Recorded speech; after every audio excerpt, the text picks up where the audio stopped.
এ কথা বলার অপেক্ষা রাখে না যে ভারত ইতিহাসের সবচেয়ে আবেগমন্থিত নাম হলো নেতাজি সুভাষচন্দ্র বসু। তার জীবন ও কর্মকাণ্ডের আলোচনায় আজও সমগ্র ভারতবাসী, বিশেষ করে বঙ্গবাসী যেন আবেগতাড়িত হয়ে পড়েন। কিন্তু জিয়াউদ্দিনের ছদ্মবেশে তার কলিকাতার বাড়ি থেকে অদৃশ্য হয়ে যাবার পর থেকেই তার জীবন ছিল রহস্যে ঘেরা। তার জীবনের চেয়ে তার মৃত্যু যেন আরো বেশি রহস্যজনক। ভারত সরকারের পক্ষ থেকে অবশ্য জানানো হয়েছিল 1945 খ্রিস্টাব্দের 18ই আগস্ট তাইহুকো বিমান দুর্ঘটনায় তিনি মারা যান। কিন্তু এই কাহিনী নেতাজি প্রেমী কোটি কোটি মানুষ সহ নেতাজির নিকট আত্মীয়দের কাছে বিশ্বাসযোগ্য হয়নি। তাই নেতাজি ভক্ত, নেতাজি গবেষক সহ আপামর ভারতবাসীর পক্ষ থেকে বারবার দাবি উঠেছে নেতাজির অন্তর্ধান সম্পর্কে সঠিক তথ্য প্রকাশ করার। এ বিষয়ে তদন্ত করার জন্য এ পর্যন্ত একটি কমিটি ও দুটি কমিশন গঠন করা হয়েছিল। প্রথমে যে কমিটি গঠিত হয়েছিল তা হল শাহনওয়াজ কমিটি। প্রধানমন্ত্রী নেহেরু এই কমিটি তৈরি করেছিলেন। আজাদ হিন্দ বাহিনীর সেনাপতি শাহনওয়াজ খানের নেতৃত্বে এটি গঠিত হয়েছিল বলে একে শাহনওয়াজ কমিটি বলে। 3 সদস্য বিশিষ্ট এই কমিটির অন্য দুজনের একজন ছিলেন ICS SN মৈত্র এবং অন্যজন ছিলেন নেতাজির দাদা সুরেশ বসু। 1956 সালের 3রা আগস্ট এই কমিটি যে রিপোর্ট পেশ করে তাতে জানানো হয় যে 1945 সালের 18ই আগস্ট তাইহুকো বিমান দুর্ঘটনাতেই নেতাজি মারা যান। এই রিপোর্ট সংসদে গৃহীতও হয়। কিন্তু আশ্চর্যের বিষয় এই যে 3 সদস্যের কমিটির একজন সদস্য, যিনি নেতাজির দাদা, সেই সুরেশ বসু কিন্তু চূড়ান্ত রিপোর্টে সই করেননি। উপরন্তু তিনি দাবি করেছিলেন বিমান দুর্ঘটনাই হয়নি। তাই 3 জনের মধ্যে 2 জনের স্বাক্ষর করা রিপোর্টটাই সংসদে পেশ হয়েছিল এবং সুরেশ বসুর আপত্তি বা দাবির বিষয়টিও রিপোর্টে উল্লেখ করা হয়েছিল। দ্বিতীয় কমিশনটি গঠিত হয়েছিল 1970 খ্রিস্টাব্দে। শ্রীমতী ইন্দিরা গান্ধী এই কমিশনটি তৈরি করেছিলেন। সুপ্রিম কোর্টের অবসরপ্রাপ্ত বিচারপতি GD খোসলার নেতৃত্বে গঠিত এই কমিশন খোসলা কমিশন নামেই পরিচিত। এই কমিশনও তার রিপোর্টে বিমান দুর্ঘটনায় নেতাজির মৃত্যুর তত্ত্বকেই মান্যতা দেয়। তবে রিপোর্টে একথা উল্লেখ করা হয় যে এক নেতাজি অনুরাগী দাবি করেছিলেন যে 1956 সালের 24শে ডিসেম্বর সোভিয়েত সেনার এক অফিসার নেতাজিকে ক্রেমলিন যেতে দেখেছিলেন এবং একজন সাংসদ দাবি করেছিলেন যে নেতাজি সাইবেরিয়ার জেলের 45 নম্বর সেলে রয়েছেন। কিন্তু এসব সত্ত্বেও রিপোর্টে তারা বিমান দুর্ঘটনার তত্ত্বকেই সিলমোহর দিয়েছিল। সরকার এই রিপোর্টটিও গ্রহণ করে। এই রিপোর্ট পেশের প্রায় 30 বছর পর 1999 সালে প্রধানমন্ত্রী অটল বিহারী বাজপেয়ী নেতাজি মৃত্যু রহস্য উদ্ঘাটনের জন্য মুখার্জি কমিশন গঠন করেন। সুপ্রিম কোর্টের অবসরপ্রাপ্ত বিচারপতি মনোজ কুমার মুখার্জির নেতৃত্বে এই কমিশন গঠিত হয়। এই কমিশন বিভিন্ন দেশে গিয়ে সাক্ষীদের বয়ান সংগ্রহ করেন। জাপান ও তাইওয়ানেও তারা সরজমিনে তদন্ত করেন। 2005 খ্রিস্টাব্দে এই কমিশন তাদের রিপোর্ট পেশ করে। সবাইকে অবাক করে এই কমিশন ইতিপূর্বে প্রকাশিত শাহনওয়াজ কমিটি ও খোসলা কমিশনের রিপোর্টকে নাকচ করে জানায় যে 1945 খ্রিস্টাব্দের 18ই আগস্ট কোনো বিমান দুর্ঘটনাই ঘটেনি। তাই সেদিন নেতাজির মৃত্যু হয়নি এবং রেনকোজি মন্দিরে রক্ষিত তথাকথিত সেই চিতাভস্য নেতাজির নয়। স্বাভাবিকভাবেই এই রিপোর্টে সারা ভারতে তোলপাড় পড়ে যায়। কিন্তু সকলকে আরও অবাক করে তৎকালীন মনমোহন সিং সরকার কোনো রকম কারণ না দেখিয়ে রিপোর্টটি বাতিল করে। এইভাবে দেখা যায় যে একটি কমিটি ও দুটি কমিশন গঠিত হলেও নেতাজি অন্তর্ধান রহস্য আজও যে তিমিরে সেই তিমিরেই রয়ে গেছে। অনেক নেতাজি প্রেমী, ভক্ত, নেতাজি গবেষক, চিন্তাবিদ গুরুত্বপূর্ণ তথ্য তুলে ধরেছেন, কিন্তু রহস্য উদ্ঘাটনে রয়েছে কোনো না কোনো মহলের তীব্র অনীহা।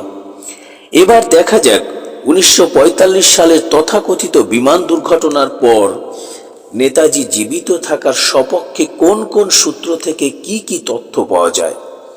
এদের মধ্যে গুরুত্বপূর্ণ কয়েকটি তথ্য আপনাদের সামনে তুলে ধরছি। প্রথমত, দুর্ঘটনার সময় তাইওয়ান জাপানি কবজায় ছিল, পরে ওই দেশটি আমেরিকার কবজায় চলে যায়। কিন্তু বিমান দুর্ঘটনার রেকর্ড তাইওয়ান সহ জাপান বা আমেরিকা কোনো দেশেই নেই। দ্বিতীয়ত, সোভিয়েত ইউনিয়ন ভাঙার পর এক সোভিয়েত স্কলার বলেছিলেন নেতাজি সেদিন তাইওয়ান যানইনি। তিনি সাইগন থেকে সোজা মাঞ্চুরিয়া যান এবং সেখানে রুশ আর্মি তাকে গ্রেপ্তার করে। পরবর্তীকালে স্ট্যালিন তাকে সাইবেরিয়ার জেলে আটকে রাখেন। 1953-তে সেখানেই তার মৃত্যু হয়। তৃতীয়ত, নেহেরুর স্টেনোগ্রাফার শ্যামলাল জৈনের শাহনওয়াজ কমিশনের কাছে দেওয়া বয়ান থেকে জানা যায় যে 1946-এর এক রাতে নেহেরু তাকে ডেকে পাঠিয়েছিলেন এবং ব্রিটিশ প্রধানমন্ত্রী এটলিকে একটি চিঠি ডিকটেট করে বলেছিলেন যে স্ট্যালিন তাকে জানিয়েছেন বোস জীবিত আছেন এবং তাদের কবজাতেই আছেন। চতুর্থত, নেতাজির অত্যন্ত প্রিয় ও বিশ্বস্ত সঙ্গী তথা তার bodyguard cum driver Nizamuddin Mukherjee কমিশনে জানিয়েছিল যে নেতাজির সাথে আমার শেষ সাক্ষাৎ হয়েছিল 1947 সালে বার্মার সিতাং নদীর তীরে। আমাকে বিদায় জানিয়ে তিনি জাপানি অফিসারদের সঙ্গে চলে যান। এই সব তথ্যের সাথে যুক্ত হয়েছে সরকারের কিছু পদক্ষেপ এবং আদালতের কিছু পর্যবেক্ষণ, যা নেতাজি ভক্তদের কাছে বিষয়টিকে আরও রহস্যজনক করে তুলেছে। যেমন 1992 খ্রিস্টাব্দে নরসিমা রাও প্রস্তাব করেন যে নেতাজিকে মরণোত্তর ভারতরত্ন দেওয়া হবে। এতে নেতাজি প্রেমী এবং কিছু মানুষ এই মর্মে প্রশ্ন তোলেন যে নেতাজিকে মরণোত্তর সম্মান দেওয়ার আগে সরকারের দায়িত্ব কর্তব্য হল দেশের আপামর জনসাধারণকে জানানো যে নেতাজির মৃত্যু ঠিক কবে হয়েছিল।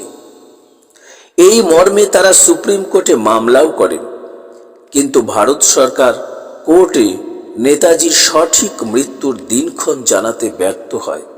ফলে কোর্টও নেতাজিকে মরণোত্তর ভারতরত্ন দেওয়ার সিদ্ধান্তকে নাকচ করে দেয়। আশ্চর্যের বিষয়, এটি হয়েছিল কিন্তু মুখার্জি কমিশন গঠনের অনেক আগেই। এরপর 1999 সালে বাজপেয়ী সরকার মুখার্জি কমিশন গঠন করেন। মনমোহন সিংয়ের আমলে ওই কমিশন তার রিপোর্ট দেয় এবং তাতে জানানো হয় যে সেদিন কোনো বিমান দুর্ঘটনাই ঘটেনি। এই রিপোর্টটি কিন্তু সরকার আশ্চর্যজনকভাবে কোনো কারণ ছাড়াই বাতিল করে। এছাড়া 2015 সালে সরকার যখন প্রয়াত প্রধানমন্ত্রী বাজপেয়ীকে ভারতরত্ন দেয়, সেই সময় নেতাজিকেও মরণোত্তর ভারতরত্ন দিতে উদ্যোগী হয়েছিল। কিন্তু শেষ পর্যন্ত পরিস্থিতির গুরুত্ব বিবেচনা করে সরকার পিছু হটতে বাধ্য হয়। এই ঘটনাগুলিতে নেতাজি ভক্তদের মনে এই ধারণাই দৃঢ়তর হয় যে যতই কমিটি বা কমিশন গঠন করা হোক না কেন, আজও সরকার এই রহস্য ভেদে সক্ষম হয়নি। যদি তারা এই রহস্য ভেদে সক্ষম হতো তবে নিশ্চয়ই সরকার সঠিক দিনক্ষণ জানাতে পারত। এর সাথে যুক্ত হয়েছে সরকারের সদিচ্ছা বা উদ্যোগের অভাব। কারণ নেতাজির 125 বছর জন্মজয়ন্তী অনুসারে বিশেষ করে 2015 সালে কেন্দ্র ও রাজ্য বেশ কিছু নেতাজি সংক্রান্ত ফাইল ডিক্লাসিফাইড করেছে ঠিকই, কিন্তু তার চেয়ে অনেক বেশি ফাইল জাপান, ইংল্যান্ড, রাশিয়া ও আমেরিকা প্রভৃতি দেশে রয়েছে। সেগুলি স্বদেশে আনা বা তা ডিক্লাসিফাইড করার কোনো উদ্যোগ সরকারের তেমনভাবে দেখা যায়নি। এমনকি মুখার্জি কমিশন চলাকালে ব্রিটেনের চ্যান্সেলর ব্যারেন আলেকজান্ডার পারভিন প্রতিশ্রুতি দিয়েছিলেন যে 2021 সালে ব্রিটেনে রক্ষিত নেতাজি সংক্রান্ত অতি স্পর্শকাতর কিছু ফাইল, যেগুলি ৮০ বছর ধরে টপ সিক্রেট হিসাবে রয়েছে, সেগুলি জনসমক্ষে প্রকাশ করবেন যদি ভারত সরকারের পক্ষ থেকে আন্তরিক উদ্যোগ নেওয়া হয়। 2024 সালেও আমরা কিন্তু সেই ফাইল বিষয়ে কিছুই জানতে পারলাম না, অর্থাৎ নিশ্চয়ই সরকারের পক্ষ থেকে তেমন কোনো উদ্যোগ নেওয়া হয়নি। গবেষকদের মতে কেন্দ্রের আইবি দপ্তরে আজও 7টি ফাইল টপ সিক্রেট ফাইল হিসাবে রক্ষিত আছে। তাতে কি আছে আজও আমাদের কাছে তা অজানা। গবেষক অনুজধর বলেছিলেন, রাশিয়ায় থাকা অবস্থায় ফাইলগুলি ওপেন করার আর্জি জানিয়ে আরটিআই করলে সরকার জানায় এতে বিদেশের অনেক রাষ্ট্রের সাথে নাকি সম্পর্ক নষ্ট হবে। তবে অনেক গবেষকদের মতে এগুলি আসলে সরকারের অজুহাত মাত্র। জানি না কোন অজ্ঞাত কারণে সরকার এই রহস্য ভেদে তৎপর হয় না। এমনকি সিদ্ধার্থ শঙ্কর রায়ের আমলে নাকি নেতাজি সংক্রান্ত কিছু ফাইলের পাতা জ্বালিয়েও দেওয়া হয়। অনেকে তো আরও এক ধাপ এগিয়ে বলেন যে সরকার প্রথম থেকে বিমান দুর্ঘটনার তত্ত্বকেই যেন প্রতিষ্ঠা করতে আগ্রহী, তাই মুখার্জি কমিশনের রিপোর্ট মনোপুত না হওয়ায় তাকে তারা বাতিল করেছে। সরকার নিজেরাও যে বিমান দুর্ঘটনায় নেতাজির মৃত্যুর কথা বিশ্বাস করেন না, নেতাজির আত্মীয়দের উপর কঠোর নজরদারি চালানো তারই প্রমাণ। এ থেকে অনেকের মনেই প্রশ্ন উঠেছে যে এই রহস্য উদ্ঘাটনের সাথে কি তবে বৃহৎ কোনো ব্যক্তি স্বার্থ জড়িত? এই রহস্য উদ্ঘাটন হলে কি কারো বা কাদের বিরাট কোনো ক্ষতির সম্ভাবনা? তাই অনেক ক্ষেত্রেই দেখা যায় যারা এই রহস্য উদ্ঘাটনে তৎপর তাদের অনেকের উপর নেমে এসেছে কোনো এক অজ্ঞাত শক্তির খাড়া। পূরবী রায় নামক জনৈক অধ্যাপিকা এই রহস্য উদ্ঘাটনের জন্য রাশিয়া পর্যন্ত যান। তিনি সেখানে সরকারি সাহায্য পাননি বলেই শোনা যায়। দেশে ফিরেও তিনি বারবার দরবার করেও ব্যর্থ হন। এরপর সাংসদ চিত্ত বসুর সহযোগিতা চান। সাংসদ ওই উদ্দেশ্যেই গুরুত্বপূর্ণ কিছু নথি নিয়ে দিল্লি যাবার সময় রাজধানী এক্সপ্রেসে রহস্যজনকভাবে মারা যান। এগুলি কিসের ইঙ্গিত? এই সমস্ত ঘটনা থেকে অনেক গবেষক ও নেতাজি অনুগামীদের মনে কতগুলি প্রশ্ন ওঠা স্বাভাবিক। যেমন তিনটে কমিশন গঠন করা হলেও কেন আজ পর্যন্ত তথাকথিত চিতাভস্যের ডিএনএ টেস্ট করা হলো না? বিদেশে থাকা নেতাজি সংক্রান্ত ফাইল কেন দেশে আনার ক্ষেত্রে আজ পর্যন্ত উল্লেখযোগ্য পদক্ষেপ নেওয়া হলো না? 1945 সালে রাষ্ট্রসংঘের যুদ্ধ অপরাধী তালিকায় নেতাজির নাম আছে কিনা কেন তা আজ পর্যন্ত জানানো গেল না? আজাদ হিন্দ সরকারের কোটি কোটি টাকার সঠিক হিসাবের কোনো শ্বেতপত্র আজ পর্যন্ত কেন প্রকাশ করা গেল না? নেতাজি যদি বিমান দুর্ঘটনায় মারাই যাবেন, তবে নেতাজির আত্মীয়দের উপর কেন এত নজরদারি চালানো? এই প্রশ্নগুলি সরকারের সদিচ্ছা সম্পর্কে আপামর ভারতবাসীকে নিঃসন্দেহে সংশয়গ্রস্ত করে তোলে। সম্প্রতি একজন নেতাজি গবেষক সায়ক সেন নেতাজির মৃত্যু সম্পর্কে একটি আরটিআই করেছিলেন। তাকে কেন্দ্রের স্বরাষ্ট্র দপ্তরের পক্ষ থেকে জানানো হয় বিমান দুর্ঘটনায় নেতাজির মৃত্যু, যা নেতাজি ভক্ত, নেতাজি গবেষক ও অধিকাংশ নেতাজি পরিবারের মানুষকেও হতাশ করে। এই সমস্ত ঘটনা থেকে অনেকেরই মনে হয়, তবে কি কেউ যে কোনোভাবে নেতাজির এই মৃত্যু রহস্যকে আড়াল করতে চায়? মনে হয় এই রহস্য উদ্ঘাটিত হলে রাজনীতির অনেক বড় বড় কারবারিরা কি মুহূর্তেই ভিলেন হয়ে যাবেন? এক নিমিষেই কি তাদের দাবার গুটি পাল্টে যাবে? হয়তো এই সত্য প্রকাশিত হলে সত্যই রাজনীতির বড় বড় রথী মহারথী, যাদের দেশে বিদেশে বহু স্ট্যাচু রয়েছে, তাদের ভাবমূর্তি ক্ষুণ্ণ হবে। তাই এক অদৃশ্য শক্তির ইঙ্গিতে এই সত্যকে চেপে রাখা হয়েছে খুব সুকৌশলে। অনেকে তাই মনে করেন নেতাজি বিমান দুর্ঘটনায় সেদিন মারা যাননি। স্বার্থান্বেষী একদল মানুষ নিজেদের স্বার্থে এই মিথ তৈরি করে রেখেছে।